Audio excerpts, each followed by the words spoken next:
laga leeyahay ayaa uu tagay goobtii wuxuuna la kulmay goobjoogayaashii waxa arintu ay noqotay mid la yaab leh kadib markii ay warbaahinta dalka Mareykanka isdhex qotobisay halkaas ayadoo macluumaad badan ka heshay qaar kamid askartii caadiga ah iyo saraakiishii goobta joogay sida wax u dhaceen habeenkaasi sidoo kale waxa la helay xogihii sirdoon ee u sahlay qaarkood inay badbaadaan iyo qaabkii ay u badbaadeen gabi ahaantii waxa la yaab noqotay in horta goobtii deegaanka u ahayd askarta ay gabi ahaanba burburtay qoralkii muqaayadihii iyo meelihii lagu nasan jiray meelihii lagu jimicsan jiray ee ciidanka oo dhan ayaa waxay noqotay mid burburtay isla markaana gantaalaha Iran ku soo riday ayaa u ekaa kuwa liishaaman oo aad u awood badnaa balse waxa isweydiin mudan sidee loo badbaaday ama ciidanku sidee u badbaadeen maxaa goobta ka dhacay warbixintan ayaan idinku dhaxgeey doonaa hadaba sida ay CNN warbixintan CNN baa iska leh laakiin sida CNN oo markaasi iyaduna warbixinta caalamka oo dhan la wadaagtay arinta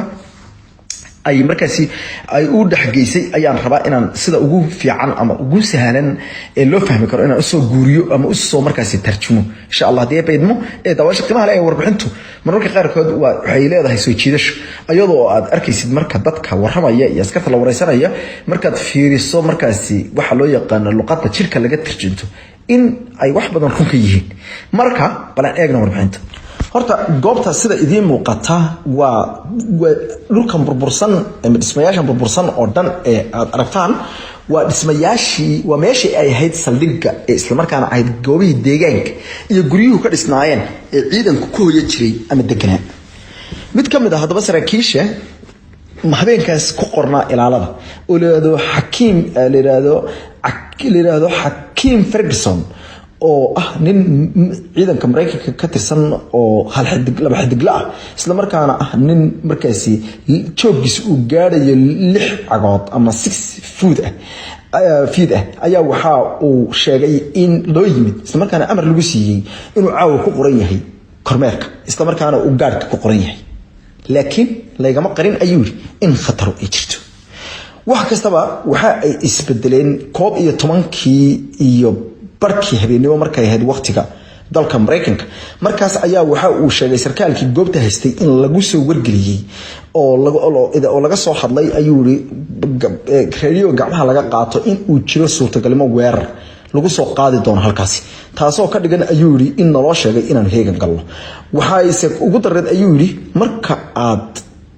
door bido ama aad ka hesho ayuu gabaad meel cadawgaagu samaystay taasoo oo la jeedo meelo ugu talagalay in xabadda lagaga dhuunto oo ciidankii Saddam Hussein ay samaysteen sanawaad ka hor ama sanado badan ka hor taasoo la aaminsan yahay in sideetmaadkii ilaa iyo wixii ka dambeeyay dagaalkii Iran iyo Iraq la sameeyay oo uu ku tilmaamay in ay ahayd arin la yaab leh wuxuu yiri waxaan badbaadiyay goobihii uu Saddam Hussein ugu talagalay inuu Mareykanka iyo Iran kaga baxsado waxaana goobtan ay tahay ayuu goobta ciidanka ugu badan aan ku qarinay saasoo ay tahay hase yeeshee ciidan ayaa heeganka ku qornaa waayo ciidanka waa la kala qaybiyay ciidanka inta ugu badan waxa lagu xareeyay markaasi inay qaataan hooyiga difaaca ee Saddam Hussein sanawaad ka hor u dhisay ama sanado badan ka hor laakiin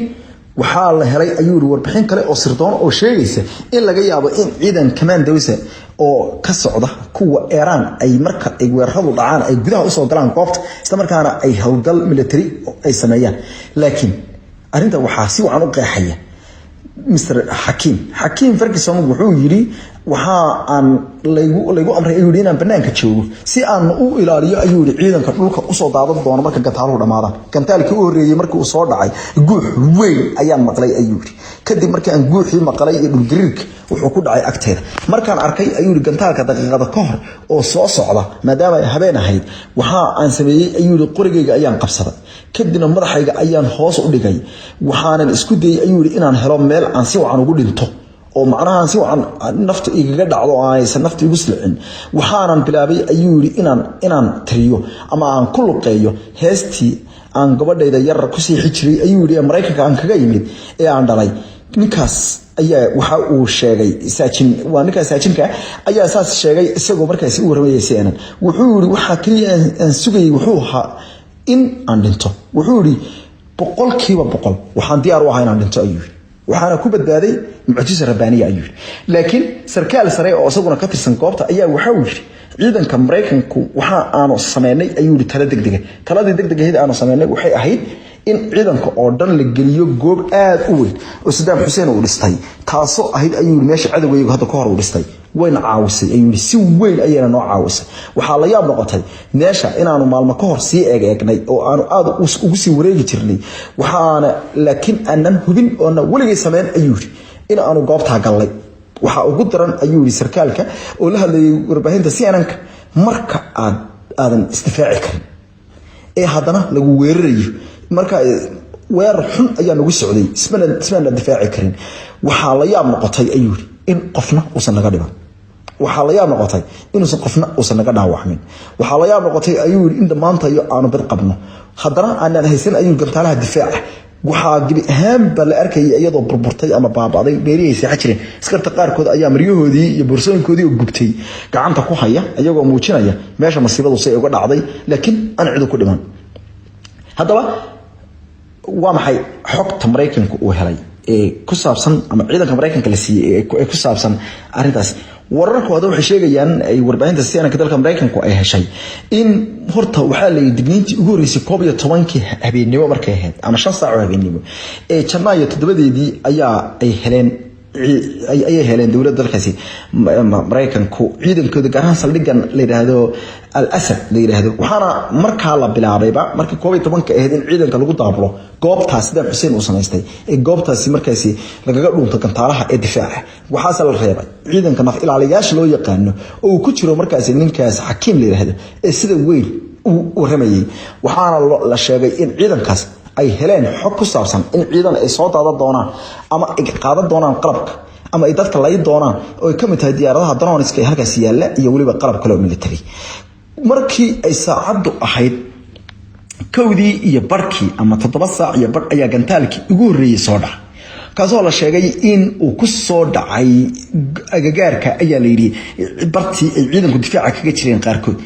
in yar kadib markii gantaalaha oo dhan ay soo dhaceen waxa jiray ayaa la signal kale oo Mareykanka u yaalay goob aad u fog kaasoo sheegayay ama mar walba tibaaxay gantaalaha kale soo socda iyo kuwa la cabeenayo maadaama Mareykanka qarabka uu haysto uu yaab leeyahay waxaana uu signalkaasi toos ugu soo dirayay raadiyaasha ay gacanta ku haystaan saraakiisha aaga ka dhow ee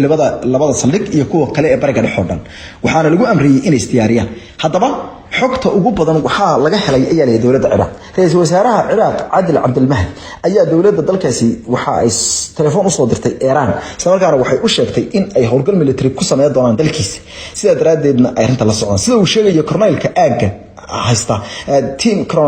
team Garland Mr Garland waxa uu yiri xogtaasi waxaan la wadaagay ayuu yiri dawladda dalka Ciraaq waxaana ay noo sheegtay in aanu iskombaanino kowdii iyo 34 markii la gaaray waxa ay u dhacayeen gantaaluhu ayuu yiri ayagoo 15 daqiiqo kala dambeeya sida roobka kale waxa aan sameeyay ayuu yiri gudaha ayaan ku jiray markaan waxaan fadhiyay meel kadibna waxaan arkay ayuu qarax aad u weyn iyo urana soo gashay waxaan yiri ayuu markaad ciidanka halkan ku soo ururisay waxaad sameysay khalad ninow waxaad gashay khalad aad u weyn laakiin sidii ma aysan noqon oo jawaabtu waxay soo baxday ayuu markii aan arki waayay hal qof oo dhaawacmay Captain Patrick Livingston waxa uu ciidanka cirka dalka ka tirsan wuxuu yiri waxa la yaab noqotay markii aanu banaanka u soo baxnay subaxii ee aanu qof walba qofka kale qoodha ka eegay ila arki waayay ayuu nin wax qaba laakiin cidna aysan isla hadlaynin kuwa kale waxa ay sheegeen inay dareemeen cabsidii ugu darneed abid ay dareemeen sarkaal markaas dhalinyaro oo meesha ka shaqeynaya wuxuu yiri waxaan dareemay ayuu cabsidii ugu darneed abid waayo cabsidu waxay ahayd ayuu mid ka daran tii aanu ka dareemi jirnay ayuu ururka Daesh waayo Daesh waan la dirirnay waan arkanay waan xabadna waan naawilnay laakiin tan gantaal aadan iska celi karaynin waxaad ka qaban karin Colonel Stacy Coleman oo iyaduna haweeney ah oo goobta ka ah markaasi hogaamiye kooxeed urur hogaamisa waxa ay tiri dhamaantayo waxaanu sugnay ayay tiri inaanu maqallo dad naga dhintay laakiin cidna naga ma dhiman balse ninkii yiri anigu 100% waan dhimanayay ee loo jiray captain ama saacin loo jiray Ferguson waxa uu yiri waxa aan ku cararay ayuu meel yar oo markaasi ayuu mid ka duwan ama waxaan dib ugu gurtay buu meel yar oo ka duwan ayuu kuwa ay galeen ama hoyga difaaca ay galeen ciidanka yagi waayo anigu ilaalada ayaan ku qornay ayuu